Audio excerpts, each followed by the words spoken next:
This weekend I decided to build the F35 from RCPowers.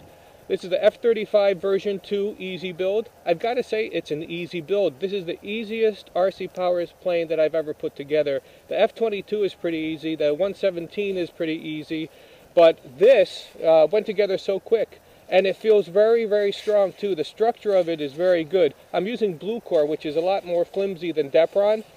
And other than the standard reinforcements here, I've got the two rods here in the wing, one here and one here. I've got a little bit of reinforcement here behind the prop slot so the blue core doesn't flap with the prop wash.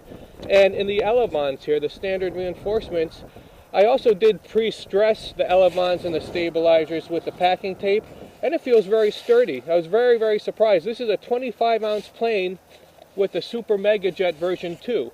I'll be putting the prop drive on there when I get it. I don't have it now, but the Super Mega Jet version 2, 60 amp, Proton ESC. I've got a 1600 battery in here, which by the way is balancing nicely with the CG. I thought I'd need a heavier battery up front to counter the Super Mega Jet, but not true. It balances nicely on the CG.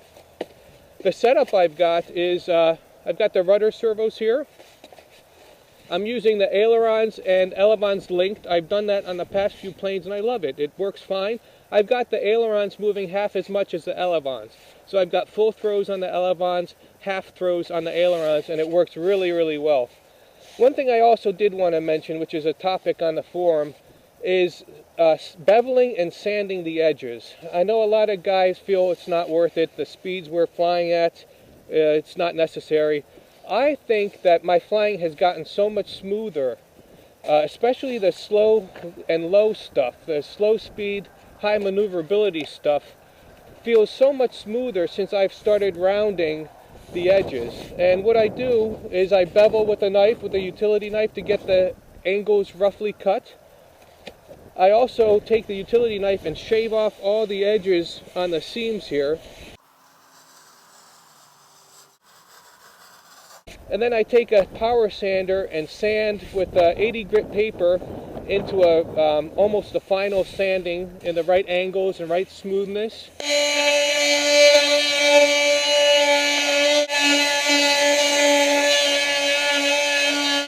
And then I take a piece of hand sandpaper and 120 grit and just finish it off.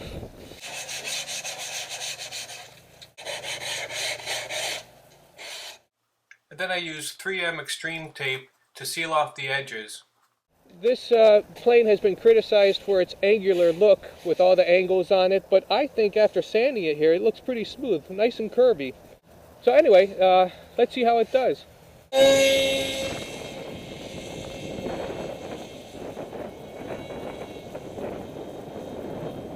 Gale force winds here today, of course. My alternate flying field had soccer practice.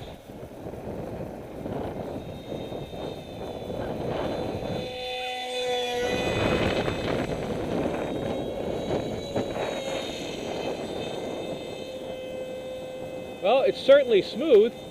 Not much I can say other than it's handling the wind very well with the KF4.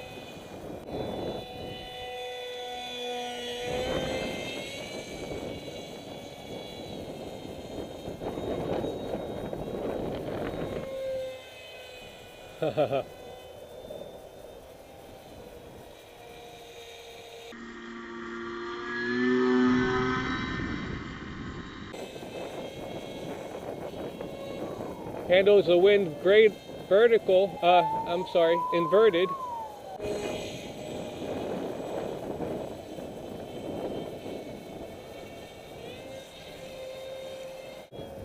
I've got a 1600 battery in here, and I was concerned that the center of gravity would not be right with a small battery like that, but it is. Even with the Super Mega Jet, the center of gravity looks perfect. I've got it back about an inch from plan because of the smaller battery, and it's good. I've got a lot of control with the tailwind, which is nice.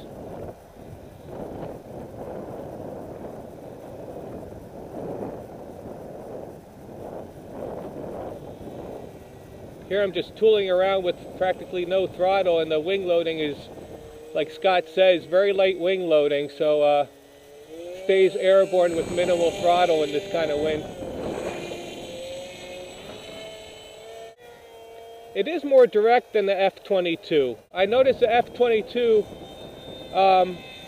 feels like it slides through the turn. Rudders are working very well. Alright.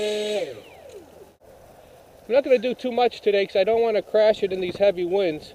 But I got to say that I'm very impressed by the way it went together. Very quick and easy.